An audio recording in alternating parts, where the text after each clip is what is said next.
Welcome to News You Missed, and it's great to be back, guys. Hello, everybody. Hello, Drew. Hello, Warren. It's the 1st of September. Where's August gone? I don't even remember August now. It's like a far distant memory, but the news hasn't stopped. Just like to say, Charlie's not with us today. He is flying back home to Spain. So, Charlie, safe travels. We look forward to seeing you tomorrow, hopefully, buddy. Drew, what's your first story of the day? Well, my first story of the day is Greta again. Climate activist Greta Thunberg has announced she will sail across the Mediterranean on her third attempt to break the Gaza siege. Media spotlight is guaranteed. Whether she'll make it this time is another story. My question is why? Her getting on a boat in the middle of the sea is going to stop what's going on over there. Well, all I can say to that one, Drew, is does it not feel like the climate agenda, the climate, I don't know, lies are all coming to an end? She needs to find something new to keep relevant, is my only thoughts on this. Warren, what do you think? I think it's quite funny. I think she just enjoys getting frisked by the IDF. The thing that is really troubling here, I'm afraid, is that she's been promoting what she's about to do with this Freedom Flotilla, and of course she's flown to like 16 different countries to promote it. So much for climate change. We've got a bit of a strange one for you. This gentleman here. Now, this gentleman is called Brooker, and he is the mastermind of what happened in the Maidan. Now, if you remember, Ukraine had a democratically elected government in 2014. Then they decided that America were going to overthrow them. They got the CIA, the National Endowment for Democracy, and Victoria Nuland to stage protests. The protests weren't enough. They got violent. They weren't enough. They decided people had to die. So this guy was put in charge of this sniper team seen coming out of a hotel. They were taken to the Hotel Ukraine, and of course from there they carried out those deeds. He has now been assassinated, and everybody is blaming Russia, but it looks very much like the CIA cleaning up any loose ends, as it were, because remember that this team was seen driving out of the US Embassy in 2014 in the vehicle that had all this equipment in. And of course, this is a photograph from a source who is no longer with us. But that is the gentleman who was assassinated, literally, should we say, gangster style. It was very well done. Guy turned up as a delivery driver with a box and everything, waited for him behind a parked car. As he walked past, he ran behind him, shot him in the head, killed him, made sure that he was dead, then climbed on his motorbike, and away he went. And as such, he's not been seen since. They will capture somebody, of course, and he will take the fall for it. But of course, this is got all the hallmarks of the CIA not leaving any witnesses. Wow, Warren.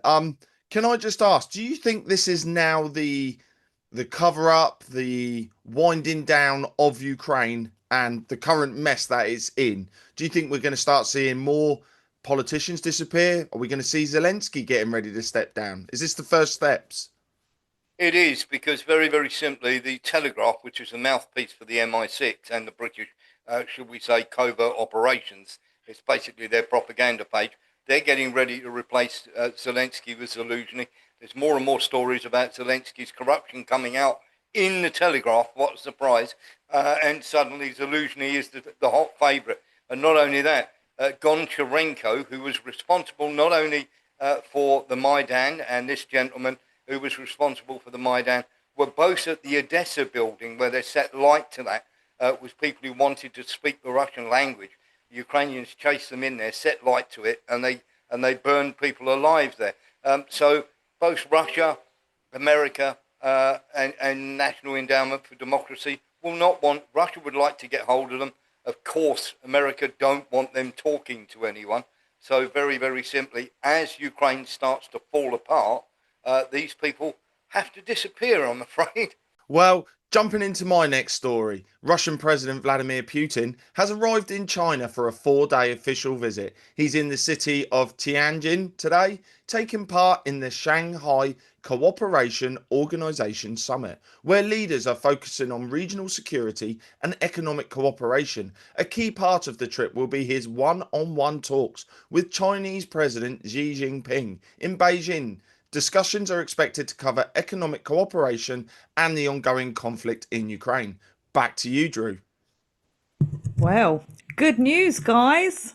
Trump hit back at health rumours, saying, "I never felt better in my life." He then added that DC is now a crime free zone after taking control of the Metropolitan Police Department.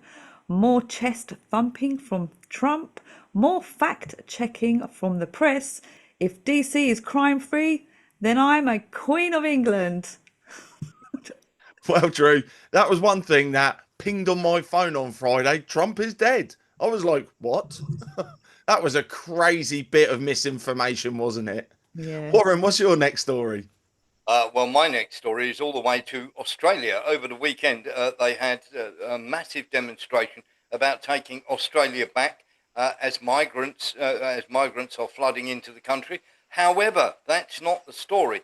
The story was we have it on very good authority from officials there that the police pushed both sets of supporters towards each other. Of course, there was a counter protest. And of course, if you want to stop this violence, you don't allow a counter protest to whichever side is protesting on the day. You let them have it on a separate day.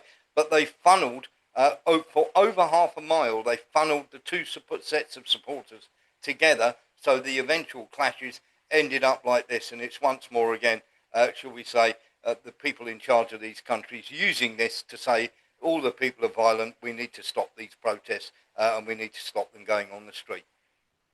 It's not good, is it, Warren? I mean, this is something we see time and time again where the police deliberately drive protesters into each other. And it almost looks like it's engineered, designed, you name it, as you just said there. And it's got to stop.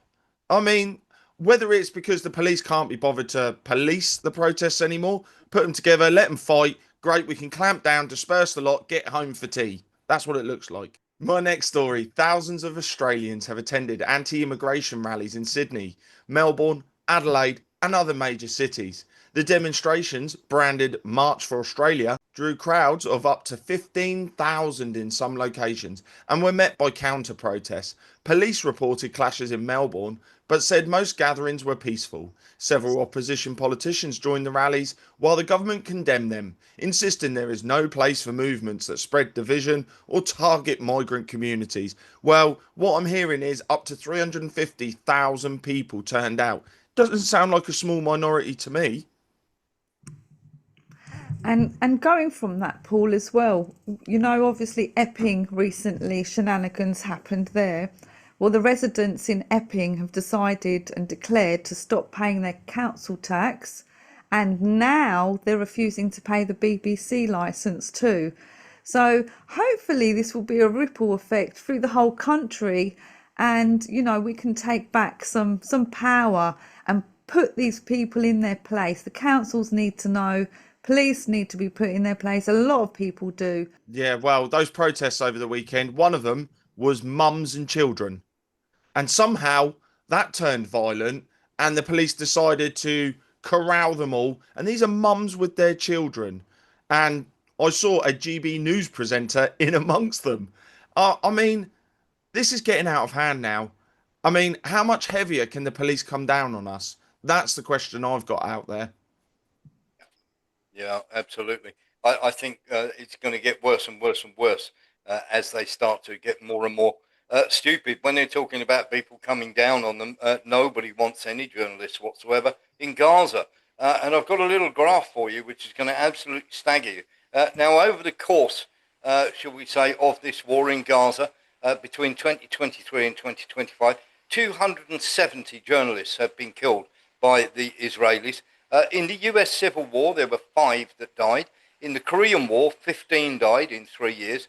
65 died in the wars in Vietnam, Cambodia and Laos between 1965 and 1975. In Ukraine, between 2014 and 25 journalists have died. In 20 years in Afghanistan, only 75 died. 35 in the Yugoslav wars, which was over 10 years, and of course World War One and World War Two, of course the number of years that they were fighting. So this is by far and away all the wars that we've had. The death toll is exactly the same, only this has happened over 2 years rather than the huge amounts of time that all the other conflicts are there. So there's no question at all that Israel are targeted. Speaking of Israel, my next story is about Beverly Hills has scrapped its plan to fly Israeli flags at public schools, citing safety concerns at backlash on social media. The social pressure is clearly swaying policy decisions. Why on earth did they decide that in the first place, Warren? One of those, isn't it? America is massively tied to Israel. So what happens, Drew, is very simply America give Israel the money. Israel then buy. It never really leaves America. It literally, the deep state, it goes to buying weapons, and then that money is given to AIPAC, which is in America, and of course they fund politicians with that money. Now, my next story, and it's one that I'm looking forward to because corruption is so rife at the moment. President Trump has pledged to issue an executive order aimed at overhauling the US voting system. In a social media post on Saturday, Trump announced that the order would mandate voter ID for every single vote, with no exceptions. The action would also effectively dismantle the current mail-in voting system, allowing it only for those who are very ill or for military personnel serving far away. This is common sense, isn't it? It's got to be. I think you're absolutely right. The next story I've got for you is a very strange one indeed. Desi is still at large. Just in case you didn't know who Desi was, Desi Freeman is an Australian prepper who doesn't believe in the government and therefore refuses to have anything to do with it. They have put him under increasing pressure during lockdowns, trying to take away his firearms, and eventually they turned up trying to take his children away, citing possible sexual abuse, even though there is no history of that whatsoever. The upshot of that was Desi shot dead two police officers and injured a third. He is now at large in the Australian bush and nobody can find him. He is becoming something, or shall we say, of a cult hero out there because everybody's turning around and going, where is he? Has anybody seen him? And of course, he's been at large for 6 days. They've had helicopters, they've had thermal imaging teams, they've had everybody out there, but of course he is a well-known prepper and is well-known to be able to run around the bush. And indeed, this picture is going out there at the moment saying, where's Desi, which is a play on where's Wally, and there you have all the police searching around looking for this guy. And so far, he has completely evaded all capture, and he's known to go off in the bush for months on his own and not be found. So the chances of finding this guy, one alive or two finding him at all, is becoming quite a headache and embarrassing for the police. Well, what can we say? If a man doesn't want to be found, he doesn't want to be found. Drew, what's your next one? Well, my last story of the day is the family of former FBI Director Robert Mueller revealed he is battling Parkinson's disease. They say it prevents him from testifying before Congress about his handling of the Epstein-related investigations. Expect this to fuel more conspiracy chatter online. Convenient timing or just tragic truth? Well, Drew, do you know what? Isn't this a thing now? Because all these corrupt politicians and civil servants, they've been in power for so long. All of a sudden now, they're all so old. They're all catching these diseases, illnesses. Oh, now I'm unfit for work, but you were fit enough to do cover-ups, corruption, and fill your pockets full of money. My last story of the day. Vice President JD Vance has publicly accused Politico of launching a foreign influence operation against Special Envoy Steve Witkoff. The Vice President's comments come after a Politico article cited 13 anonymous officials who questioned Witkoff's diplomatic experience. In a post on social media, Vance called the reporting journalistic malpractice and a deliberate attempt to undermine the administration's peace efforts. He specifically criticised the article for omitting full statements from officials who defended Witkoff, including Secretary of State Marco Rubio. Yeah, very, very simply there, we can all gather where that's come from since that Kellogg has been sidelined. And of course, he's got a daughter in Ukraine running a mercenary company, repatriating dead mercenaries back. So he wants the war to continue. So Witkoff, I think, is doing a great job. My last story, too, is of this, and it's a very sad one. The actress Ellen Page, there seen on the left, decided to go trans, talked into it by many, many people. And this is the shocking latest photograph, indeed, of Ellen Page. This is something of a trend, and of course, this is in the news at the moment, given that 5 out of the last 6 school shootings have been through trans people, and 8 out of the last 13. And of course, this raises highlights between the difference between transsexuals and transgenders, where transsexuals are very, very passive indeed. But we have all seen the transgender or the transgender people that seem to lose their temper at the slightest thing that goes wrong in their lives, and of course blames everybody else. And of course their treatment, of course, is to give them psychotic drugs, which seems absolutely crazy. Well, everybody, on that bombshell, that was the news on the 1st of September 2025. Well, let's see how the rest of this year goes, but President Trump is definitely changing the world. He is being known as a peacemaker, and we're also seeing many, many strange things out there, but hopefully, and we know it's happening, we're going back to a sense of peace. All that's left for me to say is see you later. Bye bye. Bye bye. Hi guys, this is a personal message from me. If you see a video on Facebook, you are following an imposter. I am not on Facebook. I have not been on Facebook since June 2020 when they removed me. Please redirect to watch all of my videos at charlieward.com. All official social media links are on my website. We urge you to stop following fake channels. I will never message you in a video. I will never ask you for money. I will never message you privately. I will never contact you directly. I will never ask you to email any information directly. I will never sell you cryptocurrency or any currency or ask you to open a quantum financial system wallet.